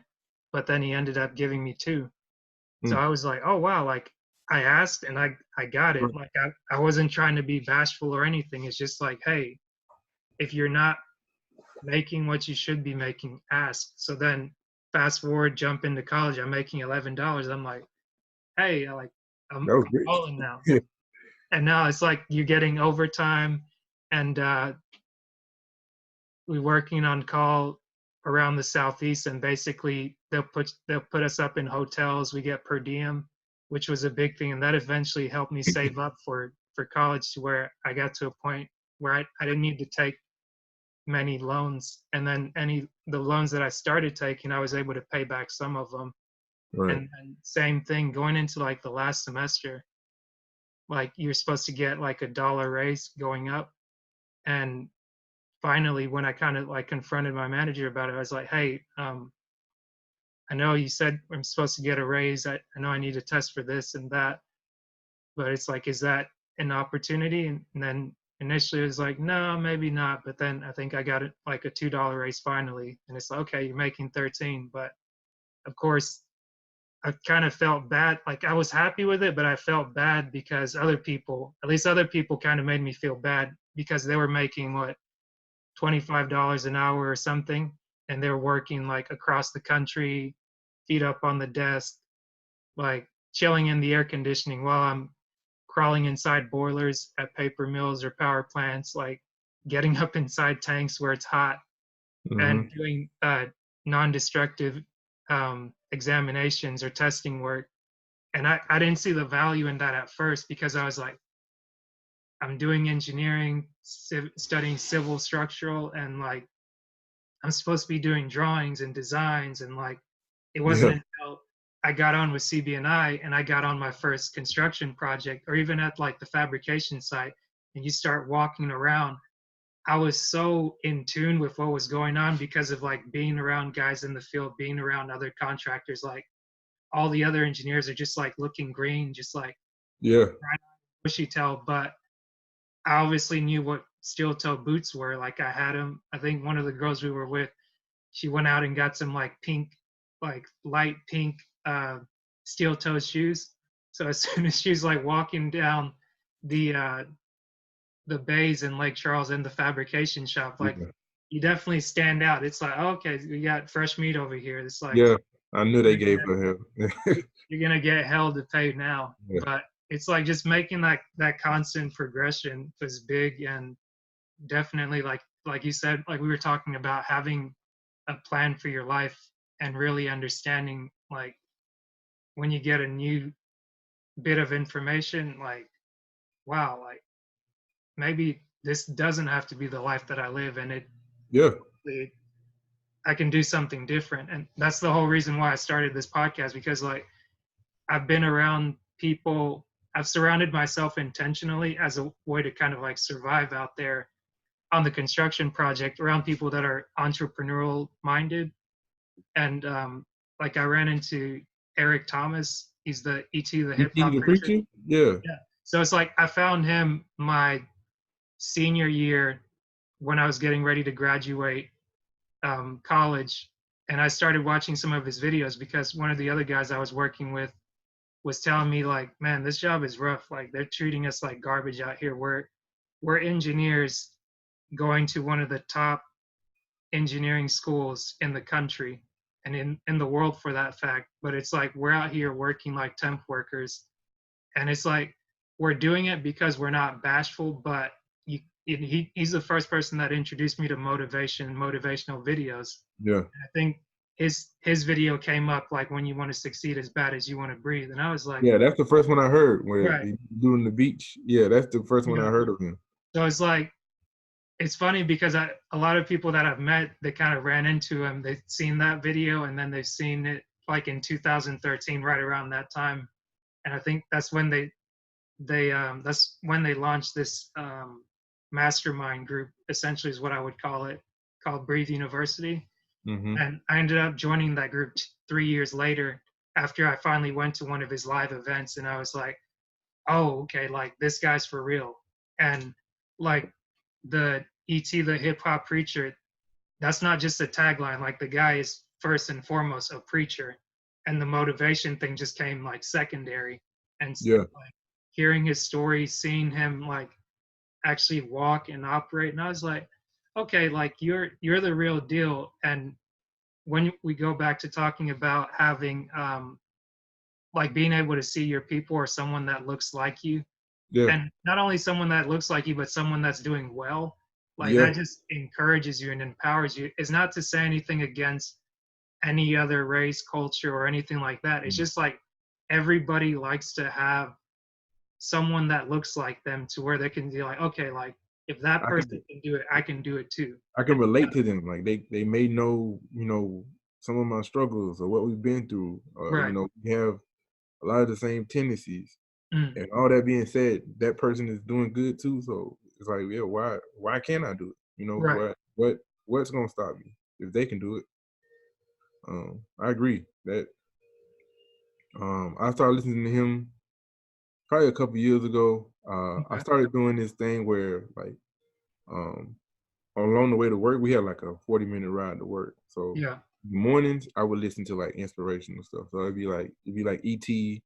Um, hold on, let me look at this. I can't think of their names off top. If you haven't, you should listen to some of these dudes. Okay. Um, I was gonna say maybe TD Jakes or CT Fletcher. not as maybe a little CT Fletcher. I haven't listened to as much TD Jakes. Hmm. Um, hold on, I haven't. Let me look at my playlist. I guess those are some of the names I've kind of come across in the Yeah, I've seen them.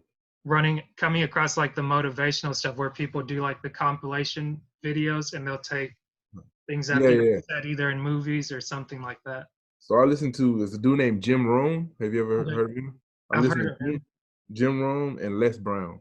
Oh Those yeah, of course. You gotta those two mention dudes, Les. like they have got me through like just they I don't know, I feel like I know them personally. They give me Hmm. personal development tips. Along this thing with real estate, it's ups and downs. It's not perfect. And it's also I'm like, if you look at it for my family, I'm blazing a trail because nobody really in my family is done real estate like this Right, or done it on the scale that I'm trying to do. I'm trying to do like generational wealth, right? right, right. So a lot of these times I made a bunch of dumb mistakes, a bunch of bumps and bruises, but listening to those things is kind of like, all right, like you're going to have to make mistakes. You're going to, if you, if you put it like, if you're the first person doing it, like you're going Yeah, to make mistakes. But right. what you're doing is when your kids come along, they come along, they just have they just got a path to walk through that's already paid for them and Mm, just keep going. Because when I'm gone, I can't do anything about it. But long as I have breath in me, I want to know that I've done something for my immediate next generation. Not my family first, because you have to take care of right, your right. family first. But once I get to another level, I want to go back to my community too, and then Mm, teach them these things, and get up to that nature. But it's steps in this. right. So, yeah, like ET. Um, I like a lot. I like the word. I like he's who he is. Yeah, I really appreciate that. He's stick to yourself, be yourself. He was talking about when he said he went to go speak at a school, and it was like, yeah, we don't allow people to wear shorts and sneakers. He was like, well, I just won't do it. Like right, that's just what it is. This is who I am. right, right. Um, Les Brown is more like uh he tells you about the ups and downs of Mm, what he's been through. He was an orphan and he was labeled. He always says it's educable, mentally retarded. Like he always says it. It's like, man, I understand. Like I feel it, but he says it all the time. But that's part of his story. So right, right. that's where he came from. Jim Rome, I just like his wittiness. He's clever, but he speaks to you about how basically he got to this point in life, and he said, "This Mm, is what I did." yeah. And I think, and I've told other people how to do it, and they've gotten to the same point. Mm, So, like, I agree. You need to find one thing about being an entrepreneur is like you're gonna take L's. Like you're probably gonna take more L's than you take yeah. wins. It's just your wins are bigger than your Then your losses. losses. Like you're gonna take a whole bunch of L's, but one big win it just makes everything okay. And That's a great point. you go repeat the process. So I had to um I had to realize that um along the path is you can get deterred and you can get frustrated and you can Yeah. get you know like on the borderline of quitting, even though I'm not much of a quitter, but like it'll beat you down. So Oh yeah. I do agree that I over time you realize that time is the number one commodity. Like you can't make more time. Right. Like people can make money, they can lose money, but you just cannot recreate time at this point, Mhm. right? So that's what I think a lot of entrepreneurs, if you look at it, that's what they're trying to do. They are very good at managing their time, and they put time towards what they want to. Right now, like at Vogel, we was working, like that was all my time. Right. So even like he got to a point when we started working like 16, 17 nights, I just didn't have the energy to Yeah. go out and be on it as I wanted to. Right. So that's why I was okay with taking a pay cut, because I know what I'm losing now, I'm gonna triple, double it, in the Yeah. next year or two. Um, but yeah, I agree with everything you said. The same dudes you listening to, I listen to. And another thing I had to realize, I don't know about you, I'm a big family person, Mhm. but not everybody's gonna realize like your dream, Right. right?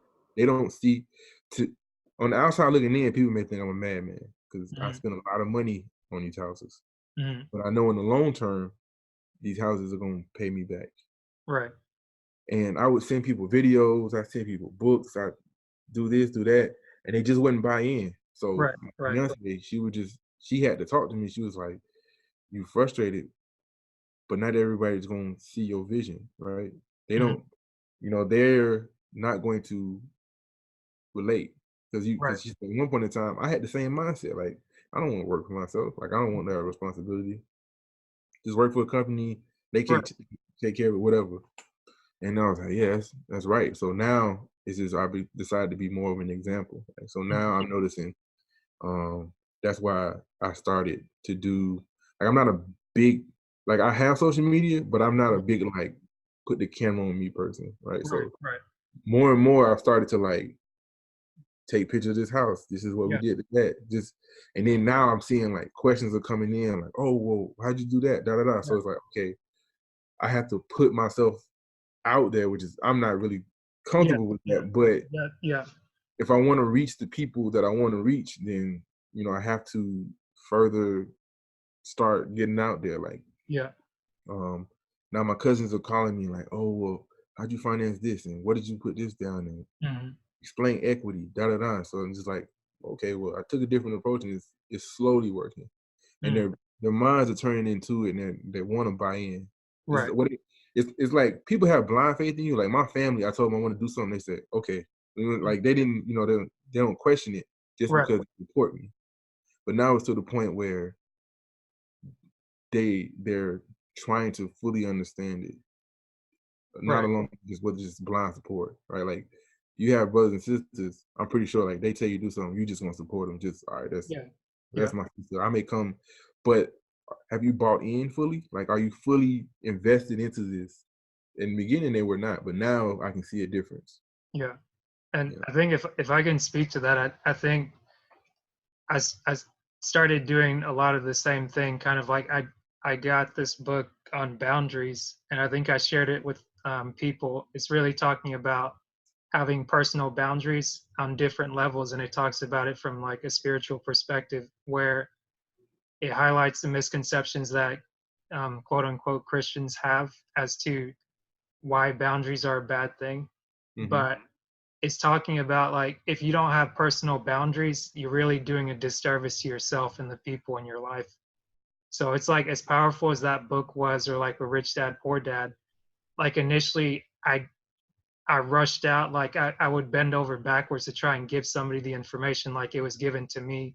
But what I had to realize was that, and it was told to me similar to how your friend told you that really you have to focus on yourself, Yeah. build it, like you basically build your vision, and people will start to flock to it because until they're able to see something evident, Yeah. then they're like, okay, like I know this person, or they think they know, like they know the old you, and they're like, okay, I know this person. I would have never thought that they would have done this, but this is somebody that I know that's doing it. Like, how are they doing it? And now they come to you, like they might come with you to you with a question, or they might come to you with like a bill per se. And like the difference, I think something that's happened to me recently, it's like it's a powerful thing where like people know they can count on you. Like if they have a burden and they're like, "Oh, can Mhm. you help me with this?" And it's like, "Yeah, I got it." And then they're kind of questioning in their mind, like, "How do you have this if you're not working or if you're not this?" Because I was like, "How do you?" And I think I said it maybe to my mom. I'm like, "How do you think I'm able to pay for something if I'm not working? I did exactly what you taught me to do. Take your money, save it, take this, put it to the side." It's like you're not just gonna blow through everything that you make. And it's like going from making basically nothing to making an engineering salary and more. It's Right. like like having more money than you've ever had before. Like you can do silly things with it, but thankfully having guidance from like parents, siblings, and other people, it's like, okay, I may not be 100% versed on how to invest my money or real estate, but I at least know that if I'm making, say, 60,000 to 100,000 or something like that, if I was able to live on like 20 before, I can still live on that. Yeah. And at least I'm a person to where I don't need the extra stuff. So then if I know that, hey, I'm going to live on this amount because I know that where I come from, nobody has it. And Yeah. if everybody else that's come before me still doesn't have it, the only way that we're gonna have to like we're gonna break the cycle is that somebody's got to start. Yeah. And then okay, maybe I can't reach them there, but let me stockpile. Okay, now I can figure out, link up with Hermon, figure out something to real estate. Now maybe learn how to make $10, learn how to make $100, and make it consistently. Right. Then once they see it, that's the whole reason for me making this podcast, because it's like, to be honest, I'm mad uncomfortable. Like being on camera or whatnot. The first time I recorded myself to practice for a Toastmasters thing, I was like, I can't stand to look at myself. Like I can't stand to hear myself. But like just being in this mastermind group and they push you again and again and again. They say you have to create something. Like you have to start where you are with what you have. Like you see this whiteboard back here. I hung it up. It's crooked, but the only reason it's there is to kind of like catch the light to where Mhm. like I have lighting in here. I'm in a basement room. There's this light over here. It's just like a lamp light. I try to get like a selfie ring light or whatnot, but I was like, it didn't work out and I returned it. And I was, in my mind, I was just like, I'm investing in myself with my savings and it's going to have a long term effect. But let me not go crazy and just get all these gadgets. Like, Right. it's just the laptop here, the Zoom call, and hey, I put one up on Tuesday that I recorded back in the middle of August. Like I got a little bit discouraged, but I jumped back on the horse, and I think this is maybe like the eighth recording that I've done. So I'm gonna put them out regularly, figuring out how to edit it. I went ahead and got the domain name, like figuring out where to post it. It didn't work initially. I just put it out on YouTube on like a channel that I had. I'll figure out the name and stuff like that later. But it's like Right. down the rabbit hole, but you start popping up and just be like, okay, I've got to deliver on this, I've got to deliver on that. That way, it's even if I send this to a sibling of mine, I don't even have to say anything. I just send them the first video and that's it. I'm gonna keep doing this, and I'll do this. I hope that within 2 years, I have an idea of whether or not there's gonna be a format. If not, I'm cool with this because I got to know more about you within an hour time frame than I knew before. And I didn't have to like twist your arm or anything like that. You did it because like you wanted to. Yeah. And like I appreciate that and I respect that from you. And it's like I definitely want to stay in contact and just be like, okay, that's like from working at the project site, there's many people that I met and it's like I met you, we didn't interact a lot, but just the way you carried yourself, I was like, I have to reach out to Herman and I need to have him here and really see how he thinks, like how he carries himself and what he's about. And I'm like, yes, that's someone I want to rock with.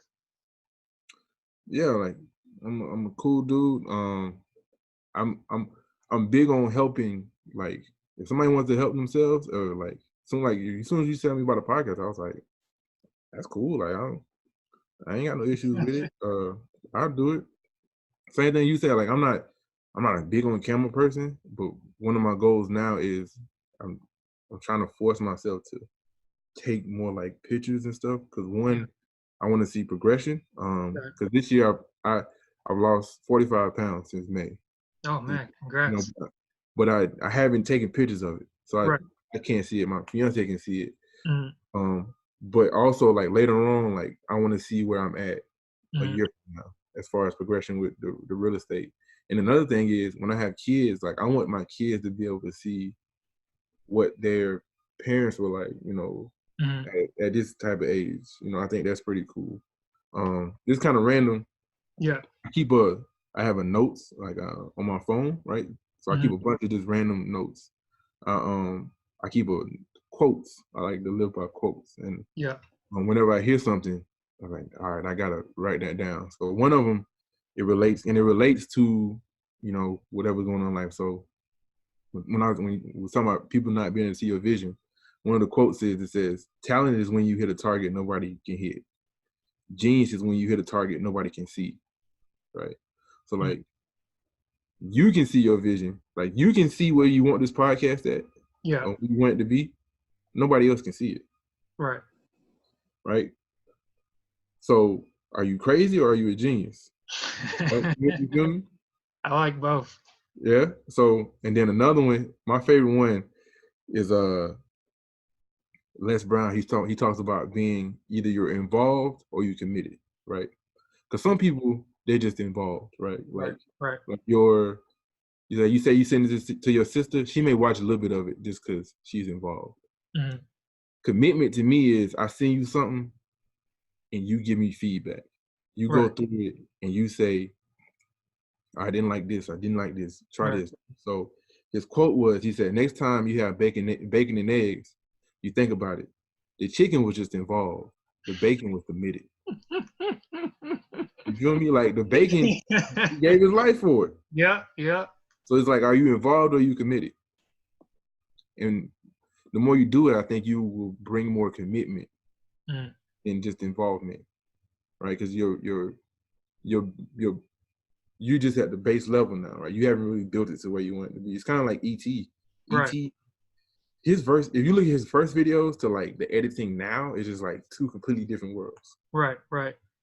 Um, And I so mean the not to cut you off, but the big thing with that and just being able to kind of follow him over the past few years is like he'll tell you that he's really taken the time to understand his gift and his talent and getting the people around him that are able to help him where he's not strong or not as strong.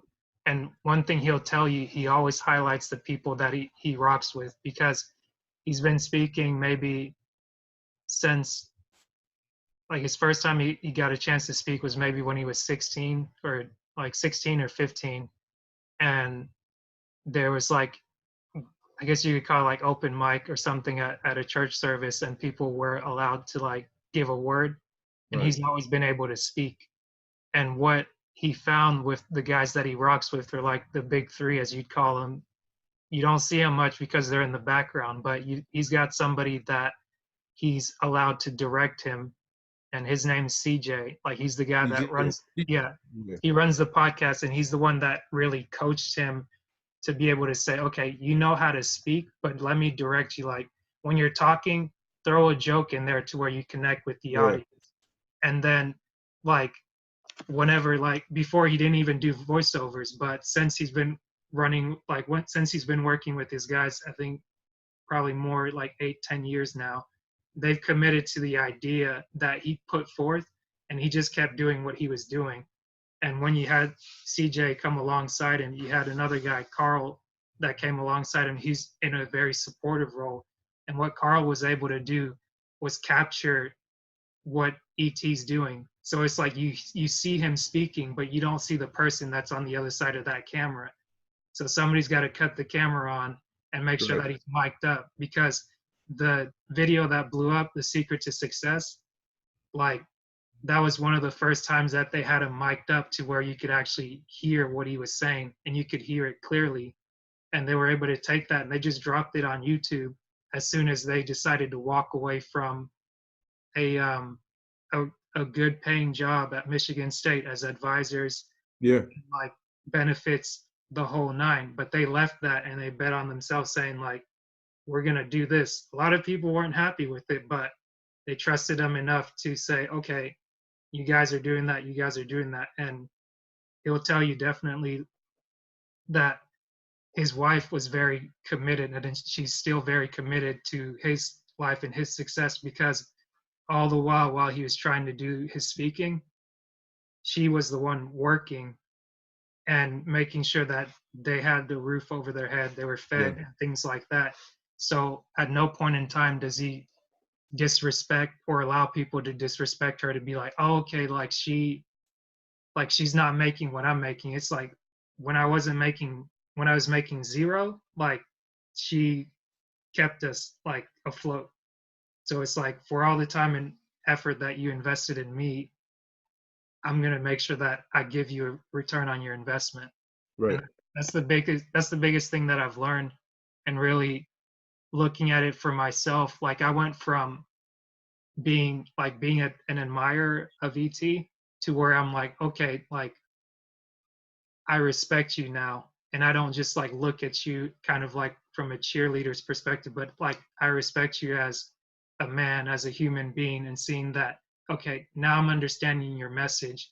And I'm not just quick to say, okay, let me listen to what you did, but you've already encouraged me enough to where I need to create something. And everybody else that you've been able to bring on, like they got a social media group that's saying, okay, we just had a call yesterday and they talked about why people don't know you. Like you're either not consistent, like people either don't know you, they don't like you, or um, I'd have to go back and look at it. But the main reason people don't rock with us is because they really don't know who we are. Like if they Mm-hmm. don't know what you do and you haven't been doing it for a while, you can't just expect to start something and be like, oh, it didn't work out. It's like Yeah. you got to put in the work. And I mean, sometimes you got to start with a stable job to be able to establish a like a base, a foundation. Like you got to be able to pay off debt. You got to be able to get out of the hole with the credit score. You got to be able to like start here, and then once you go from there and you get the information. You're like, oh, okay, this isn't all that there is. Like there's now it's on me to like take control of my life. Like I did what I needed to do. I handled business in college. I handled business on the work side. Like I wanted to establish my family. And now that I'm doing my thing, like okay, now my family can come with me because I built something Mm-hmm. that's stable. Like I built a house where people can come in and they can be comfortable and say like, oh yeah, like where are you going? I'm going over to Mr. Williams. I'm going over to Hermon's because he's got a house over here. He's got a property over there. It's like, oh, okay, like some people may just some people are just going to show up for the party, but other people are going to be like, how is he able to pay for that house? Like, Yeah. is that the same Herman that like I grew up with? And he was here and like, okay, and he wasn't like a people person. Yeah. And he's on the gram and he's on Facebook and he's on Twitter. Like some people will just like they won't see it, but the people that want to see it and the people that have like whatever the word is, like the people that are kind of awoken to it, they'll find the Yeah. information. Like when they're ready to receive it, like the information and the opportunities will present themselves. I agree 100%. Yeah. You want to wrap it up there? Yeah, yeah, you killed it. I got one question. What's the name of the podcast? It's My Time Podcast. My Time. Okay. And it's funny because I reached out in the Facebook group and somebody had suggested because like I've had the tendency of having a monotone voice, and they're like, have you ever thought about getting a voice coach? And I was like, no, but that's a good idea. So we have this Facebook group through Breve University, and basically you have thousands of people around the world that are just obsessed with learning. They're creating. You have entrepreneurs, lawyers, engineers, doctors, videographers, like anything under the sun. I'm sure somebody does it. So I just put in like BU help in the group, and I said, hey, looking for help with monotone, um, getting away from monotone speaking. Can you help me? Looking for a voice coach. And the first person that responded to it, and I think the only person, he was like, I'm a rapper. I'm not a voice coach, but I think I may be able to help you. That's what's So up. we exchanged Yeah. numbers. He's over in the West Coast. He's in California. And so that's 3 hours difference from us. We set up a time to talk. He called me, and I was like kind of going through it at the time, a little bit down on myself. And he's like, you know what? Like, I need you to say this right now. It's my time. And he's like, say that. And I was like, I said it. And then he had me like repeat it 3 times. And I was like, it's my time. And like that, he's like, did you feel that? Like, he's like, you produce that. So he's like, use that and you'll grow from there. Like, and I like that. I talked with him before, and I'll have to have him on again to kind of like elaborate, because that was one of my very first ones where it's like, I don't know what I'm doing, but I just want to talk with you because you already helped me get started, and I just want to know more about your story. And I got to know a little bit about him, and just to do justice to him, like I'll definitely have to record another session and just be like, hey, okay, I got a little bit of the kinks worked out. I've got about 10 under my belt, so I'm cooking now. And let me do you the justice to actually uh, present you in a better light. Yeah. So at Okay. first I was gonna call it the Chewbacca podcast because that's the nickname that I used on Instagram, and that's what people called me because they couldn't pronounce my last name. Right. But then I ran it by a few people, and they're like, "Nah."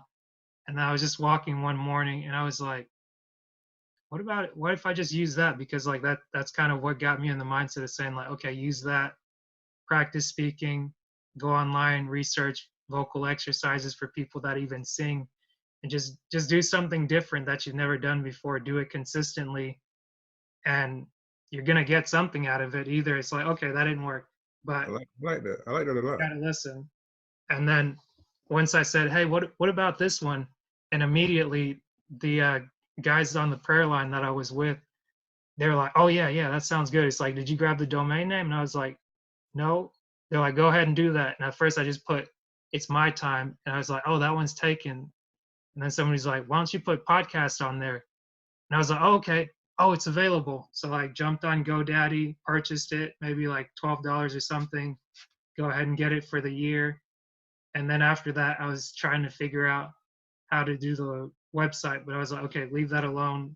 Go record something, come back later.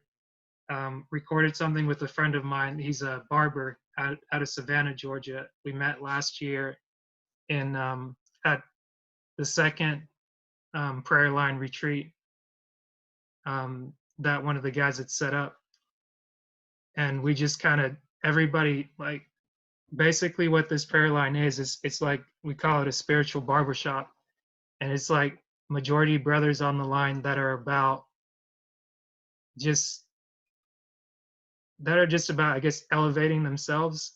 So they'll talk like they'll have prayer, but at the same time they'll be able to just have conversation about what they're up to, what's going on in the world, and they'll just flow. So we'll have jokes and things like that. And one of the guys now, he's like, every time I get on, I was like, hey, good morning, guys. He'll do like the Chewbacca cry, and he's like, it's the light skin call, and I was like, I'm not light skinned, but I receive it. But he's light skinned, and I think I'm gonna talk to him next week. He's PJ, and I was like, I receive it. So hey, we're all here for the jokes. We're all here for growth, and just like Mhm.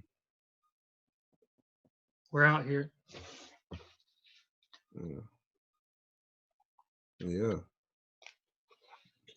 That's But good, man. I'm glad I can support. yes, sir. You want people to find you online or anything like that? Uh, yeah. I guess you could put my my IG on there. Okay. What is it? It's Sneaker Soul. Sneaker Soul? Can you Yeah, spell it? Sneakersole. Okay. And I haven't put much real estate, but I do have a complete renovation. Like it's gonna be my first big one. Okay. And I plan on filming that and going through the processes or whatever headaches may come, whatever victories, whatever, Gotcha. defeats may come to that. So yeah, you can follow me on IG. Um, and I plan on trying to get myself out there more. I'm actually glad I did this. Yeah. I'm a very personable person. Like I'm very off the camera, offline. Like I'm, you know, You but are. it's just I was just never big on like cameras and stuff and pictures. But Mhm. you stepping out of your comfort zone, so I guess I got to step out of mine too. Um, you Keep can going. you still What's got up? my information. Yeah. I send me not only this one, but send me the other videos you do. Yeah. I will. We can stay in touch. Any questions you have about real estate, you have my number. Mhm. We can call. You aren't still in the Augusta area, are you? No, I moved back to be with my parents for a little bit in the North Georgia area, Mhm. and I think with the work opportunities I'm looking at, if I can move back, if the SRS one comes up, I might actually consider that one.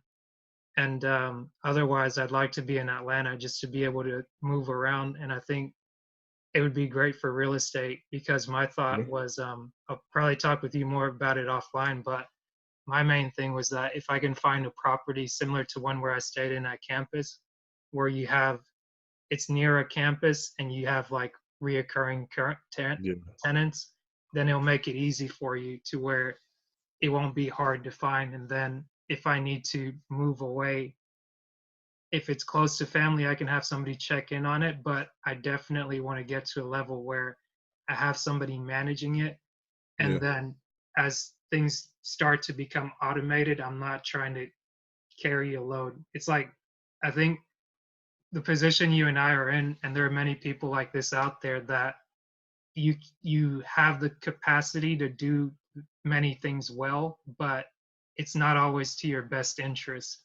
And you do better having a team and having people to work with where if something comes up, you can do it. Like there are things that you have to do, but there's some things that you can give away. And when you give those things away, it frees you up, like you were saying, frees up your time to Yeah. where now you're doing and you're putting time everywhere else. And I think that's how like billionaires and millionaires they're able to function because with everything they've got going on, they understand, okay, I'm gonna pay somebody $100,000 because I understand that me paying them 100 can gross me 5 million.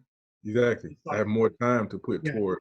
and trying to get in that mindset, it's like, okay, like I'm gonna do this, but at some point in time, I've got to let it go. So if it goes from releasing it once a week to multiple times a week, then I'll find a way. Like just getting started has made things much easier, and just being consistent, recording every week, has made me more comfortable. I'll send you a link to the first one.